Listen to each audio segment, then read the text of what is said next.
Let start the lecture with the question. ठीक है, जो कल हमने कंसेप्ट किया था कंडीशनल प्रोबेबिलिटी का, उसके जो बिल्कुल बेसिक क्वेश्चन है उसके थ्रू स्टार्ट करते हैं। ठीक है, हाँ जी। तो क्वेश्चन इज कि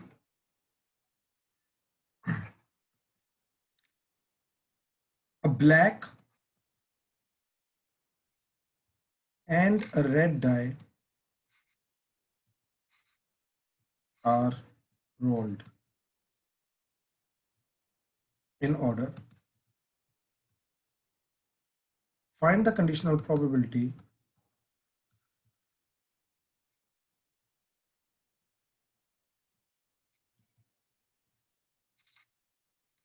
of obtaining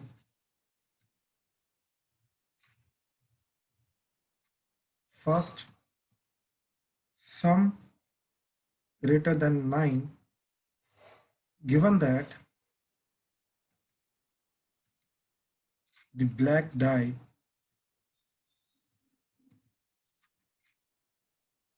resulted in a 5.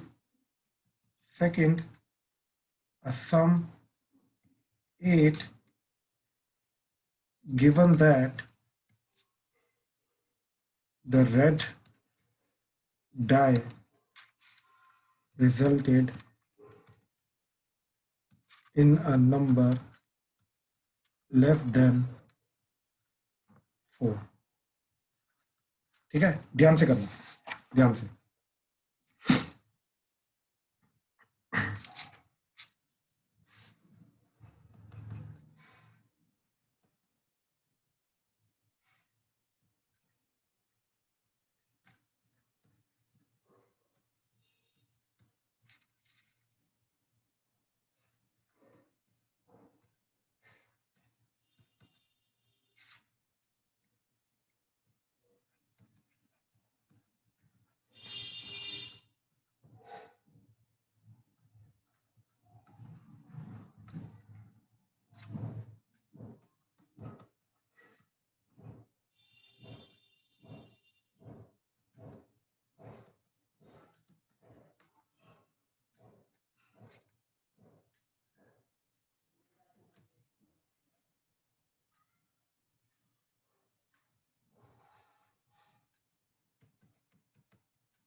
ध्यान से करना प्लीज।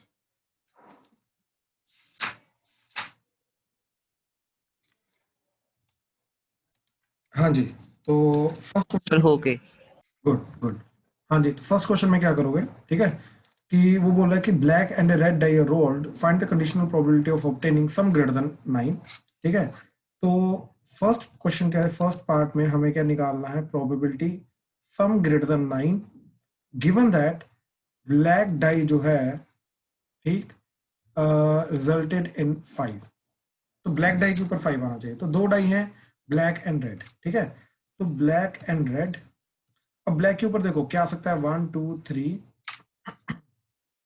4 5 and 6, 1 2 3 4 5 and 6। अब सोचो ब्लैक डाई के ऊपर 5 आ रहा है, ठीक है, ब्लैक डाई के ऊपर 5 आ रहा है, इसने बोला ब्लैक डाई रिजल्टेड इन 5, सम जो है वो ग्रेटर देन 9 होना चाहिए। तो ध्यान से देखो, क्या ये केस जा रहा है, बिल्कुल जा रहा है, सम ग्रेटर देन 9 है, सम ग्रेटर देन 9 है, यहाँ पे सम इक्वल टू 9 है, तो सिर्फ 2 ही केसेस हैं जहां पे सम ग्रेटर देन 9 आ रहा है, ठीक है। तो सिर्फ 2 ही केसेस हैं जहां पे सम ग्रेटर देन 9 आ रहा है, ये चीज याद रखना, ठीक है, जिसके अंदर ब्लैक डाई रिजल्टेड इन 5 है, ठीक।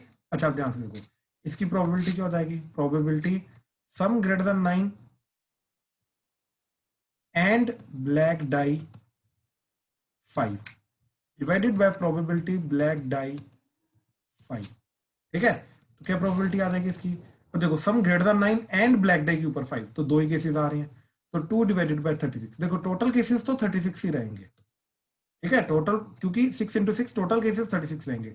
अब डिवाइडेड बाय अब ब्लैक डाई के ऊपर 5 आ रहा है, तो खुद सोचो ब्लैक डाई के ऊपर 5 आने के केसेस कितने आ जाएंगे, दैट इज 6 केसेस। कैसे, 5 1 5 2 5 3 5 4 5 5 5 6, तो 6 केसेस, तो 6/36 इज द प्रोबेबिलिटी। 36 कटा, तो फर्स्ट पार्ट का आंसर इज 1/3। हाँ जी, प्लीज कंफर्म करो, क्लियर है फर्स्ट पार्ट का आंसर, हाँ जी। राइट, 1/3, ठीक है। चलो सेकंड पार्ट देखो, अभी सेकंड पार्ट में क्या बोला है कि सम इज, आवाज आ रही है? हाँ जी, सर मैंने पूछना था कि जैसे हर बार फॉर्मूले में लेके जाना जरूरी रहता है, जैसे इसमें हम favourable outcomes upon total outcome से नहीं कर सकते? भाई फॉर्मूले के अकॉर्डिंगली करो, बोर्ड में सेफ साइड रहोगे, ठीक है, बोर्ड में सेफ साइड रहोगे, बोर्ड में मार्क्स बिल्कुल भी आधा मार्क्स भी कटने का तरीका, मतलब उनके पास चांस नहीं मिलेगा। सेकंड पार्ट में क्या बोल रहा हो, ठीक, sum is 8 and given that red die resulted in a number less than 4, ठीक है। तो probability sum is 8 and red die resulted in a number less than 4, ठीक है। अब इसके लिए सेकंड पार्ट के लिए क्या करेंगे, सबसे पहले अगेन रेड, अच्छा ऊपर बनाया हुआ है हमने, ठीक है, ये चीज आ गई, तो इसको हटा रहा हूं, देखो, तो रेड एंड ब्लैक डाई, ये अब सम 8 आना चाहिए, ठीक है। तो सम 8 आने के क्या क्या चांसेस हैं, ठीक है, सम 8 आने के चांसेस हैं, 1 को, सॉरी 1 का तो होगा ही नहीं, ठीक है, तो 2 का 6 के साथ कॉम्बिनेशन, ठीक है, 3 का 5 के साथ, 4 का 3 के साथ, एंड 4 का 4 के साथ, ठीक है, एंड 5 का 3 के साथ, एंड लास्ट 6 का 2 के साथ। तो ये केसेस है, ठीक है। अच्छा, तो सम 8 आने के ये केसेस है। अब हमें क्या चाहिए, probability sum is equal to 8 and red die less than 4 divided by probability red die less than 4, ठीक है। स्कूल में अगर तुम्हें अटेम्प्ट करना है ना, तो इसको ऐसे करना, let event A be that sum is equal to 8, ठीक है, and event E B B B red die less than 4, ठीक है। तो इसको हमेशा फिर ए एंड बी की फॉर्म में लिखना, तो ये इतना ज्यादा हमेशा हर बार नहीं लिखना पड़ेगा, तो इधर A intersection B divided by probability of B आ जाएगा, तो इससे लिखने में इजी हो जाता है और कुछ नहीं, ठीक है। अब इसका करेंगे क्या, ठीक है, करने का तरीका क्या रहेगा कि sum equal to 8 and red die less than 4, तो इसके अंदर रेड डाई लेस देन 4 होना चाहिए, तो ये 2 केसेस आएंगे, ठीक है। तो इसके अंदर भी अगेन 2 केसेस आ रहे हैं, ठीक है। तो 2/36 total divided by probability of B, B की प्रोबेबिलिटी क्या, रेड डाई लेस देन 4, तो रेड डाई के ऊपर less than, total less than 4 होना चाहिए, यानी कि ये 3 केसेस हो सकते हैं। तो 1 के लिए इधर 6 केसेस आ जाएंगे, 2 के लिए 6 केसेस, 3 के लिए 6 केसेस, तो टोटल 18 केसेस जाएंगे, तो इधर आ जाएगा 18/36, तो टोटल प्रोबेबिलिटी 2/18, तो दैट इज 1/9। तो सेकंड पार्ट का आंसर है 1/9। हाँ जी, प्लीज कंफर्म करो, क्लियर है, कोई डाउट तो नहीं, राइट। चलो सेकंड क्वेश्चन, सेकंड क्वेश्चन के अंदर क्या बोल रहा है वो,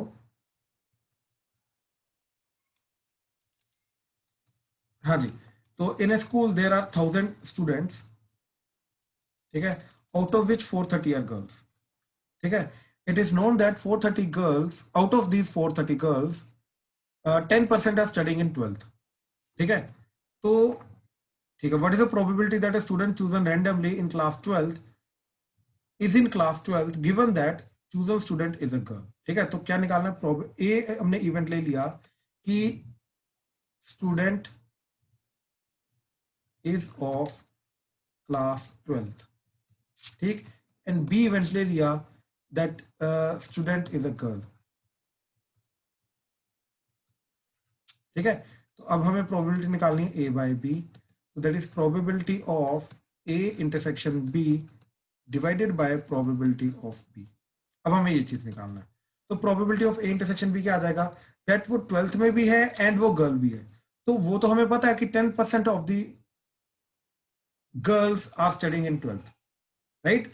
वो लड़की भी होनी चाहिए और 12th में भी होनी चाहिए, तो ऑलरेडी उसने डाटा दे रखा है कि 10% ऑफ द स्टूडेंट्स जो हैं, राइट, वो क्लास 12th में है। ठीक है, तो दैट इज 10% ऑफ 430 कितना आ जाएगा? 43। तो ये वो लड़कियां हैं जो 12th क्लास में है, तो न्यूमरेटर में तो हमें वही चाहिए कि वो लड़की भी होनी चाहिए, 12th क्लास में भी होनी चाहिए, तो इसकी प्रोबेबिलिटी क्या आ गई? 43 डिवाइडेड बाय 1000।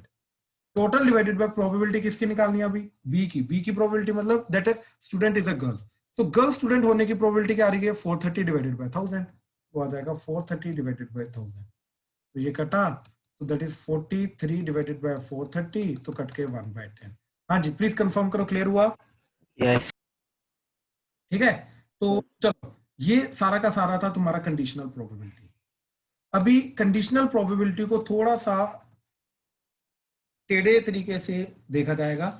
ठीक है कंडीशनल प्रोबेबिलिटी बट अलग तरीके से। क्या क्या है? अभी अभी आ रहा है मल्टीप्लिकेशन थ्योरम।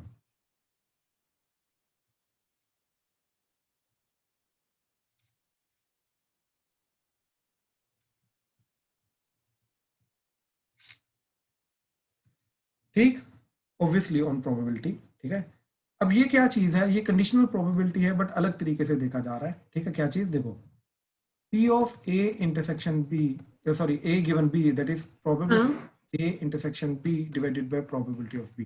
हाँ जी, प्लीज बताइए। Sir sorry to interrupt, but शायद सेकंड क्वेश्चन में डजंट स्टडीज इन 12th नहीं लिखा था। नहीं नहीं, that's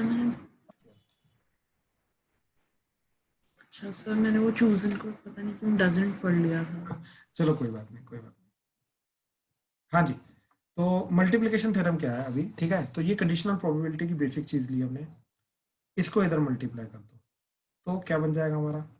probability of A intersection B, that is equal to probability of B into probability of A given B, और probability of B given A क्या होगा? probability of A intersection B divided by probability of B। ठीक, again multiply कर दो, तो यहाँ से भी probability of A intersection B क्या मिल जाएगा? that is probability of, sorry यहाँ पे given है तो नीचे A आएगा, तो probability of A into probability of B given A। तो ये जो दो चीजें होती हैं हमारी, नॉट ओनली दीज टू, अब इसको मैं एक्सपेंड करूंगा ठीक आगे 3 टर्म्स के लिए, but this is called multiplication theorem.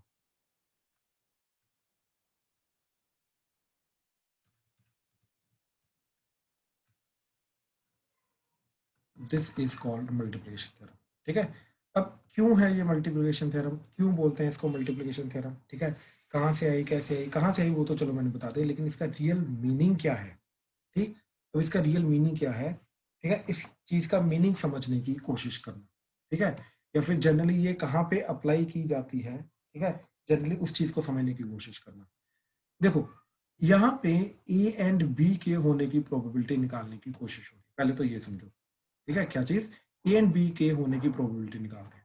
तो जब भी दो चीजों के होने की प्रोबेबिलिटी निकालनी है कि ए भी हो रहा है, बी भी हो रहा है, दोनों चीजें हो रही हैं, राइट?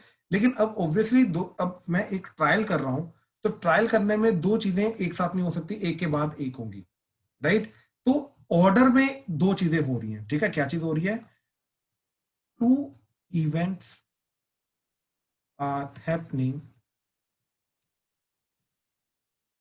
in a order।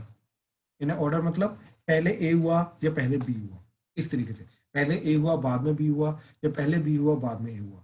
तो अगर two events are happening in an order तो हम जाके ये वाली थ्योरम लगाने की कोशिश करते हैं। तो क्या चीज है ये देखो, P of A and B, ठीक, that is probability of A, मैं ये चीज लेके जा रहा हूँ इनटू आई विल अज्यूम कि A पहले हो रहा है इसलिए मैं ये चीज लेके जा रहा हूँ, ठीक है।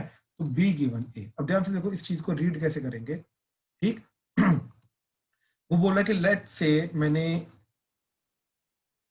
52 कार्ड्स हैं, राइट। कार्ड में से 2 कार्ड को 1 बाय 1 करके सिलेक्ट किया, ठीक है। तो 2 इवेंट्स वो किए मैंने, ठीक है, एक करके पहले एक कार्ड को सिलेक्ट किया फिर दूसरे कार्ड को सिलेक्ट किया। क्या प्रोबेबिलिटी है कि फर्स्ट वाला किंग होगा एंड दूसरे वाला क्वीन होगा, ठीक है। आई होप क्लियर हुआ। तो 2 चीजें वो कर रहा है लेकिन एक ऑर्डर में कर रहा है, ठीक, लेकिन करनी दोनों की दोनों चीजें। अब मेरे को ए भी करना है बी भी करना है लेकिन एक ऑर्डर में करना है।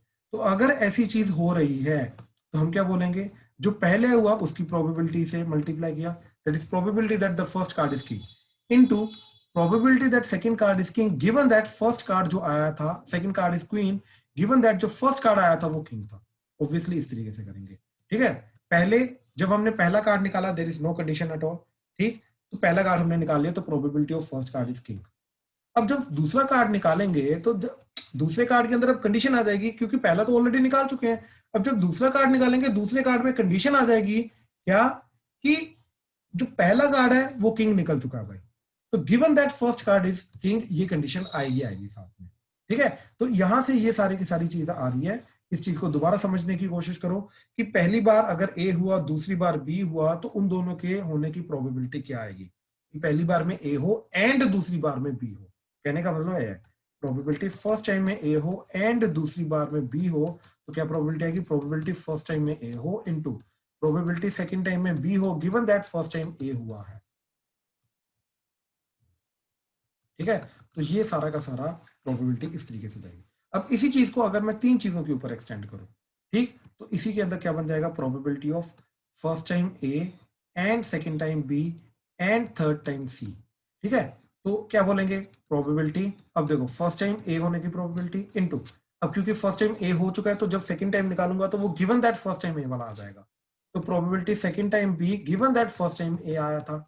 अब देखो अब फर्स्ट भी जा चुका है सेकंड भी जा चुका है, अब जब थर्ड को निकालने की कोशिश करूंगा प्रोबेबिलिटी थर्ड इज सी, तो अब गिवन दैट क्या आएगा, गिवन दैट आएगा कि फर्स्ट टाइम ए आया था एंड सेकंड टाइम बी आया था। तो अब इस तरीके से जाएगा। अब इसको मैं अगर एबीसी की टर्म्स में लेके जाऊं तो एबीसी की टर्म्स में ये चीज कैसे जाएगी, that is probability that A intersection B intersection C, that is probability A into probability B given that A into probability C given that A and B. Sorry. ठीक है, तो ये चीज आएगी। तो अब यहाँ पे ABC के साथ ऑर्डर में लगाने की जरूरत नहीं है कि A पहली बार हुआ था, B दूसरी बार हुआ था, C तीसरी बार। अपने अब ये चीज यहीं से क्लियर हो जानी चाहिए कि इस पर्टिकुलर तरीके से लिखने में A पहली बार हो रहा है, B दूसरी बार हो रहा है, C तीसरी बार हो रहा है, ठीक है। एंड इन जनरल अगर मैं इसी चीज को n के लिए लेके जाऊं तो probability A1 intersection A2 intersection A3 intersection so on till En।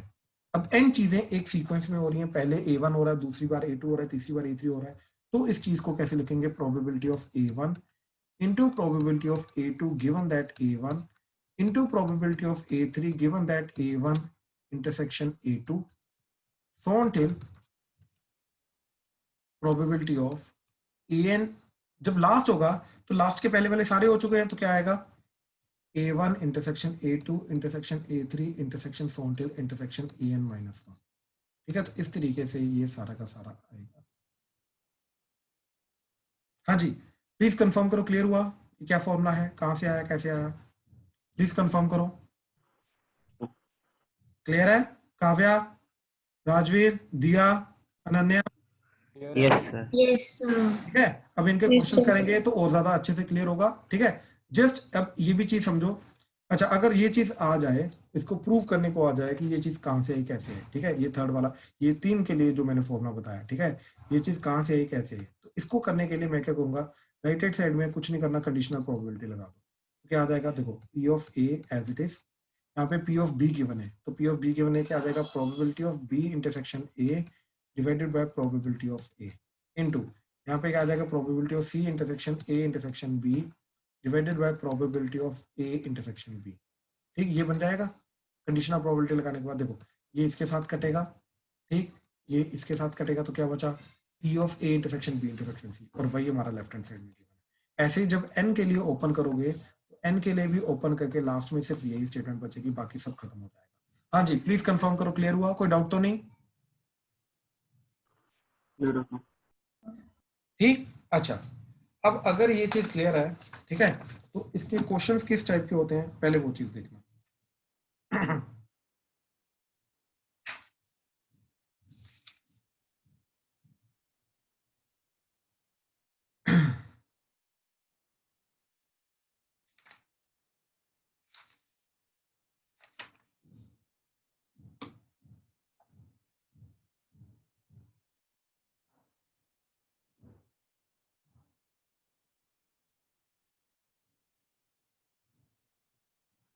देखो क्वेश्चन क्या है, find the probability of drawing a diamond card in each of two consecutive draws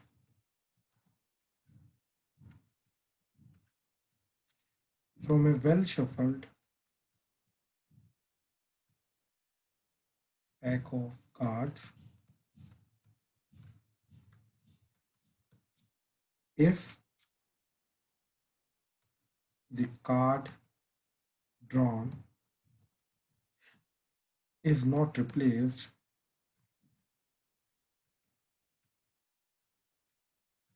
after the first draw। तो first card draw करने के बाद उसको replace नहीं किया गया, ठीक है, तो क्या बोल रहा है, again find the probability of drawing a diamond card in each of the two consecutive draws. Consecutive draws का मतलब ये है कि उसने एक ही बार में दो कार्ड नहीं निकाले, एक एक करके कंसेक्यूटिवली एक एक करके उसने दो कार्ड्स को निकाला। अब जैसे उसने एक एक करके दो कार्ड्स को निकाला, ठीक, total well shuffled pack of 52 cards में से, ठीक है, तो दोनों के डायमंड आने की प्रोबेबिलिटी क्या होगी, ठीक है, तो क्या निकालना है हमें, ए क्या है, इवेंट फर्स्ट कार्ड डायमंड, ठीक, बी क्या है, event second card is also diamond, ठीक है। अब हमें क्या निकालना है, probability of A and B, that means कि पहली बार में डायमंड कार्ड आया एंड दूसरी बार में डायमंड कार्ड आया, ठीक है। अब हमें इस चीज की प्रोबेबिलिटी निकालनी है, क्या चीज की प्रोबेबिलिटी निकालनी है, कि फर्स्ट कार्ड में भी फर्स्ट ड्रॉ में भी डायमंड कार्ड आया एंड सेकंड ड्रॉ में भी डायमंड कार्ड आया। अब ऑब्वियसली फर्स्ट वाली चीज पहले करेंगे ना, तो इधर आ जाएगा probability of A into probability of B given A, ठीक है, तो क्या आ जाएगा, probability that first card is diamond, ठीक, into probability second is diamond given that first is diamond, first जो कार्ड ड्रॉ हो चुका है वो ऑलरेडी वो डायमंड है, ठीक है। अब ध्यान से देखो, probability that first card is diamond, तो टोटल डायमंड के कितने कार्ड्स होते हैं भाई, 13 कार्ड्स आउट ऑफ 52 कार्ड्स, तो प्रोबेबिलिटी, अब ध्यान से देखना ये चीज, तुम्हें लगेगा यहाँ पे जनरली बच्चों को प्रॉब्लम ये आती है कि उनको लगता है कि यार ये चीज को निकालने के लिए तो कंडीशनल प्रोबेबिलिटी लगेगी। एक्चुअली में इस क्वेश्चन के अंदर, ठीक है, ये वाले टाइप के क्वेश्चन के अंदर यहाँ पे हम दोबारा कंडीशनल प्रोबेबिलिटी का फॉर्मूला नहीं लगाएंगे, ठीक है, यही मेजर चीज है यहाँ पे सीखने वाली। क्यों नहीं लगाएंगे, अब ध्यान से देखो क्यों नहीं लगाएंगे, ठीक है। देखो जब पहली बार हमने एक कार्ड निकाला तो और वो डायमंड कार्ड आना चाहिए, तो क्या प्रोबेबिलिटी आएगी हमारी डायमंड कार्ड की, देखो before first draw, after first draw, after second draw, before first draw, after first draw, after second draw, ठीक है। अब before first draw diamond and not diamond cards कितने होंगे, 13, एंड इधर कितने आएंगे, 39,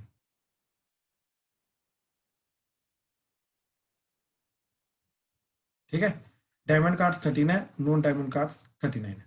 अब जब फर्स्ट ड्रॉ हो गई तो फर्स्ट ड्रॉ के अंदर डायमंड कार्ड की प्रोबेबिलिटी क्या आ जाएगी, 13 divided by total that is 52 into. अब सेकंड चीज देखो, जब फर्स्ट ड्रॉ हो गई तो डायमंड कार्ड कितने बचे, 12, एंड नॉन डायमंड कार्ड कितने बचे हमारे पास, दैट इज 39 के 39 ही रहे। ठीक है, अब ध्यान से देखो, अब मेरे को ये जब निकालना है तो given that first card is diamond, तो यार जब फर्स्ट कार्ड के डायमंड होने के कारण ये जो ओवरऑल प्रॉब्लम का स्ट्रक्चर है वो तो चेंज कर दिया हमने, यानी कि इसके अंदर ऑलरेडी फर्स्ट कार्ड डायमंड जा चुका है। अब इसके अंदर दोबारा यहां पे कंडीशनल प्रोबेबिलिटी लगाने की जरूरत नहीं है। अब यहां पे अगर हमें, अब वो क्या बोल रहा है कि find the probability of second card to be diamond given that first card is diamond, तो इसके अंदर तो फर्स्ट कार्ड ऑलरेडी डायमंड जा चुका है। अब इसके अंदर से सेकंड कार्ड डायमंड आने के चांसेस क्या होंगे, ऑब्वियसली 12 बाय टोटल कार्ड कितने, 51।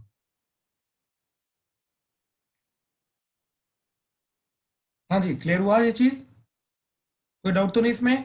ठीक है, तो फाइनल आंसर क्या जाएगा, यहाँ पे 1, यहाँ पे 4, यहाँ पे 4, यहाँ पे 3 आ जाएगा। ठीक है, 3 पे कटा तो 1/17 आ जाएगा। तो यानी कि इस पूरे क्वेश्चन की प्रोबेबिलिटी जाएगी 1/17। मैं फिर दोबारा बोल रहा हूं कि बच्चों को जनरली किस चीज में कंफ्यूजन होती है कि इस पार्ट का आंसर ये कैसे आया, विदाउट कंडीशनल प्रोबेबिलिटी लगाए कैसे किया हमने। यहाँ पे एक्चुअली में कंडीशनल प्रोबेबिलिटी थोड़ा अलग तरीके से काम कर रही है। क्यों? क्योंकि जो गिवन दैट 1 डायमंड जा चुका है, एक्चुअली में उसको इंप्लीमेंट करने के लिए हमने एक्चुअली में क्वेश्चन का जो गिवन स्ट्रक्चर था वो स्ट्रक्चर ही चेंज कर दिया। ठीक है, तो स्ट्रक्चर चेंज करने का मतलब है कि 1 डायमंड कार्ड जो फर्स्ट टाइम आया है उसके कारण जो क्वेश्चन के अंदर पूरा स्ट्रक्चर जो चेंज हो गया, वो चेंज करने के बाद ये चीज आ गई। अब इसके अंदर से एक और जो कार्ड निकालेंगे, ऑब्वियसली पहली बात तो वो सेकंड कार्ड होगा। अब उसको हम डायमंड कार्ड निकालने के चांसेस निकाल रहे हैं। वो डायमंड कार्ड अब है कितने हमारे पास, दैट इज 12। तो 12 डायमंड कार्ड्स प्रोबेबिलिटी क्या आ जाएगी, 12 डिवाइडेड बाय टोटल, और टोटल कितने आ रहे हैं, 51, तो 12/51 आ जाएगा, बात खत्म। तो इसके अंदर अगेन अगेन अगेन यहां पे सेकंड पार्ट के अंदर हम कंडीशनल प्रोबेबिलिटी नहीं लगाते हैं, ये चीज याद रखना, इनको डायरेक्ट कैलकुलेट करेंगे। हाँ जी, प्लीज कंफर्म करो, क्लियर हुआ, कंफ्यूजन तो नहीं हो रही? नो सर, क्लियर है। ठीक है, चलो अब जैसे और क्वेश्चन देखो जरा। ठीक है, next question is, a bag contains 5 white, 7 red and 8 black balls. If 4 balls are drawn one by one without replacement,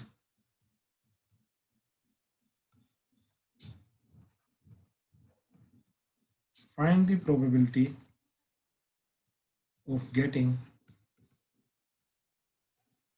all white balls.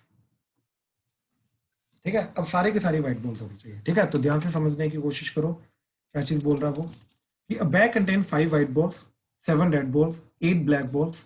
ठीक,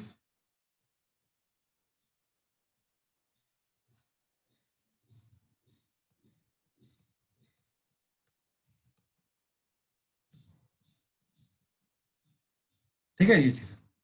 अब इसके अंदर से 4 बॉल्स निकाली। ठीक है, तो क्या आ जाएगा हमारा, P of A intersection B intersection C intersection D। A क्या है, ए है first ball is white, B है सेकेंड इज वाइट, सी है third is white, and D है फोर्थ इज वाइट। तो इस चीज की प्रोबेबिलिटी क्या आ जाएगी, ठीक, इसकी आ जाएगी probability of A that is first ball is white into probability B that second ball is white, given that first ball जो है ऑलरेडी वाइट आ चुकी है। हाँ जी, जो पहले क्वेश्चन किया हमने, हाँ जी, उसमें सेकंड पार्ट के अंदर हमने 15 बाय 51 51 नहीं है सेकंड के अंदर, क्योंकि काटते भी कर गया उसके अंदर, उसके अंदर ये देखो भाई, 51 नहीं है। ठीक है, ओके ओके, आ जाओ वापस। Into probability that third is, C का मतलब third is white, given that first is white and second is white already आ चुकी है, into probability that fourth is white, fourth white मतलब D, given that A intersection B intersection C होगा, A intersection B intersection C मतलब first is white and given that first is white, second is white, third is white already आ चुकी है, ठीक है। तो इस तरीके से इसको करने की कोशिश करेंगे, ठीक है। अच्छा अब ध्यान से देखो, अब जब मैं फर्स्ट वाला केस कर रहा हूं, ठीक है, मैं एक बार एक काम करता हूं, स्ट्रक्चर भी साथ साथ में लिखता हूं प्रॉब्लम का, ठीक है। तो ये स्टार्टिंग पॉइंट है, अभी तक कोई बॉल नहीं हमने निकाली। अब जब पहली बॉल निकालेंगे उसके व्हाइट आने के चांसेस क्या होंगे, तो दैट इज व्हाइट के कितने केसेस है 5 डिवाइडेड बाय टोटल केसेस कितने तुम्हारे 20, तो 5/20 is the first ball white आने के। अब जब फर्स्ट बॉल आ गई फर्स्ट ड्रॉ के बाद, आफ्टर फर्स्ट ड्रॉ टोटल क्या बचेगा हमारा, 4 व्हाइट 7 रेड एंड 8 ब्लैक, ठीक है, ये चीज बचेगी। अब इसके अंदर से अब क्योंकि फर्स्ट वाली अब आ चुकी है तो फर्स्ट के अकॉर्डिंगली स्ट्रक्चर चेंज हो चुका है प्रॉब्लम का। अब सेकंड व्हाइट आने के चांसेस क्या हैं, अब फिर से दोबारा व्हाइट आने के चांसेस क्या, 4 डिवाइडेड बाय 19, क्योंकि व्हाइट 4 बची हैं और टोटल एक कम हो चुके हैं 19, इनटू अब आफ्टर सेकंड ड्रॉ क्या है structure, that is 3 white 7 red and 8 black. अब क्या आ जाएगा 3 divided by 18 into after third draw,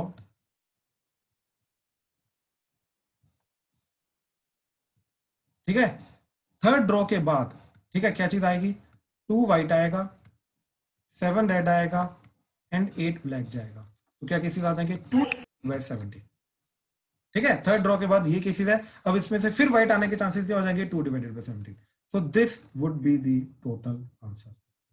हाँ जी प्लीज कंफर्म करो, क्लियर हुआ, ठीक। तो अब ये जो भी कैंसिल वगैरह करके आ रहा है that is the final answer, ठीक है। चलो अब मैं 1-2 क्वेश्चन दे रहा हूं इसी के बेसिस पे प्रैक्टिस करने के लिए।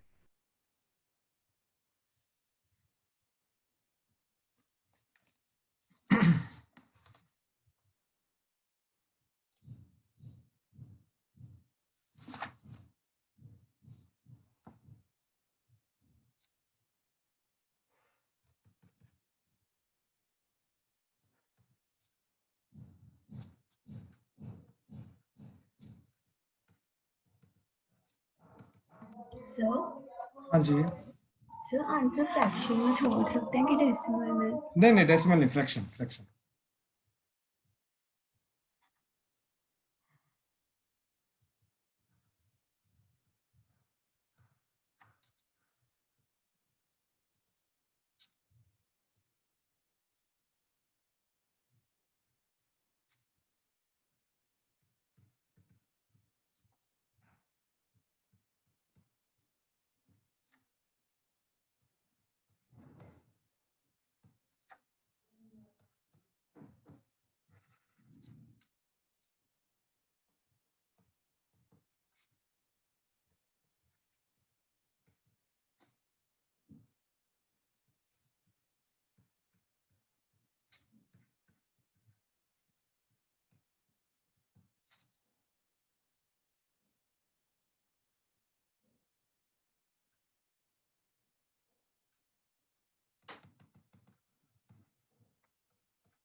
हाँ जी ध्यान से करना प्लीज, एक और क्वेश्चन है।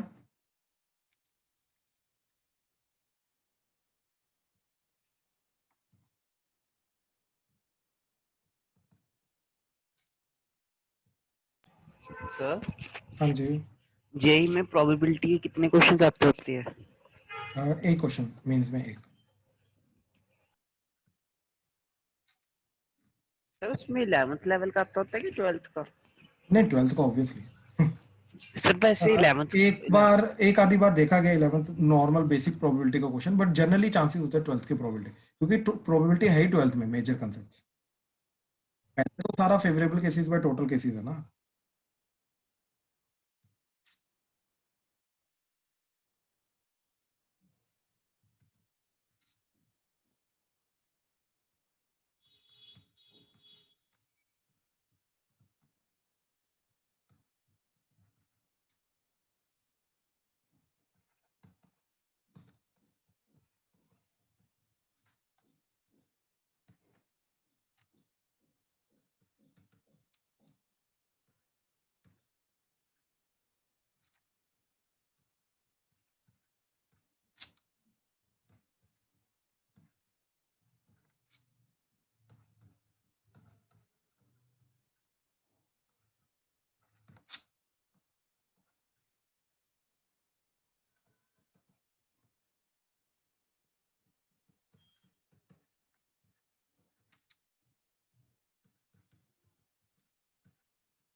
हाँ जी, ध्यान से करना है ये दोनों question please.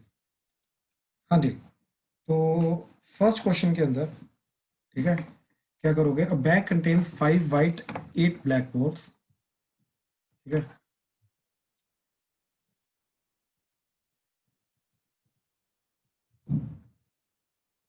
Five white 8 black balls, two successive drawing of 3 balls at a time, ठीक है, तो एट ए टाइम 3 बॉल्स को निकाला। अब वो क्या बोल रहा है कि find the probability that the first 3 gives the white and the second draw gives the 3 black. तो पहली बार में 3 वाइट आने के चांसेस क्या हैं? तो देखो पहली बार में 3 वाइट आने के चांसेस क्या हैं? 5C3 डिवाइडेड बाय टोटल कितनी है? 13C3, ठीक। तो probability of that is first time 3 white, ठीक, ए ले लेंगे, ए एंड बी के अकॉर्डिंगली करेंगे, ठीक है ना। तो ए इवेंट ले लिया कि फर्स्ट टाइम 3 वाइट, बी ले लिया सेकेंड टाइम 3 ब्लैक। तो फर्स्ट टाइम 3 वाइट आने के चांसेस क्या है? अपने को निकालना क्या? Probability of A intersection B, तो आ जाएगा probability of A into probability of B given A, ठीक है। तो वो आ जाएगा 5C3 डिवाइडेड बाय 13C3,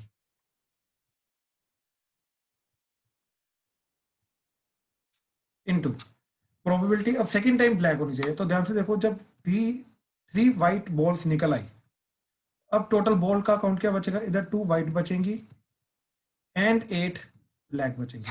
अब 3 ब्लैक आने के चांसेस क्या होंगे? 8C3 divided by 10C3। हाँ जी, प्लीज कंफर्म करो, क्लियर है? कोई डाउट तो नहीं? ठीक है, तो इसका आंसर जो है ये अपने आप 7/429 आफ्टर कैलकुलेशन चला जाएगा। हाँ जी, कोई डाउट तो नहीं? ओके, हो गया। सेकंड देखो, सेकंड बहुत इंपॉर्टेंट क्वेश्चन है।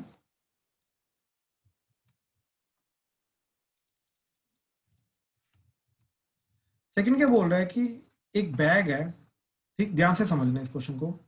इसके अंदर n white and n red balls हैं, ठीक है। हर बार 2 बॉल्स निकाली without replacement until the bag is empty, और हर बार जो बॉल्स निकाली हैं उनमें से एक वाइट होनी चाहिए एंड एक रेड होनी चाहिए।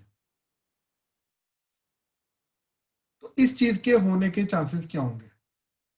ठीक है, कि 1 वाइट आ रही है 1 रेड आ रही है।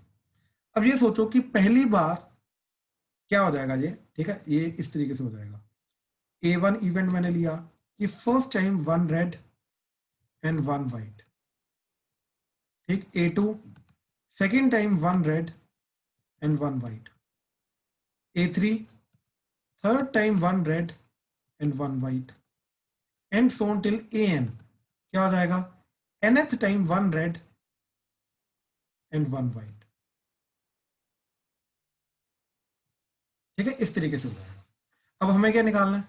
Probability of A1 and A2 and A3 so on till and AN, ठीक है। इसका फॉर्मूला अभी हमने देखा था, probability of A1 into probability of A2 given A1 into probability of A3 given A1 and A2 and so on till probability of AN given A1 intersection A2 intersection so on till intersection AN-1, ठीक है। इस चीज की हमें probability निकालनी है।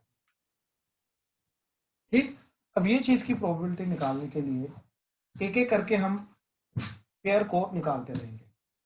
ठीक है, एक एक करके हम पेयर को निकालते रहेंगे and will try to look at कि किस तरीके से जाएगा। ठीक है, अब ध्यान से देखो, पहली बार में एक व्हाइट एंड एक रेड निकालने के क्या केसेस आ जाएंगे, that is NC1 into NC1 divided by 2NC2। ठीक है, जैसे ही पहली बार में निकल गई, आफ्टर फर्स्ट क्या आ जाएगा, इधर N-1 व्हाइट एंड इधर आ जाएगा रेड। ठीक है, N-1 व्हाइट, N-1 रेड आ जाएगा। अब इसकी क्या प्रोबेबिलिटी होगी, अब इसमें से एक रेड एंड एक व्हाइट निकालना, वो आ जाएगा N-1C1 into N-1C1 divided by, अब टोटल कितनी बची, 2N-2C2।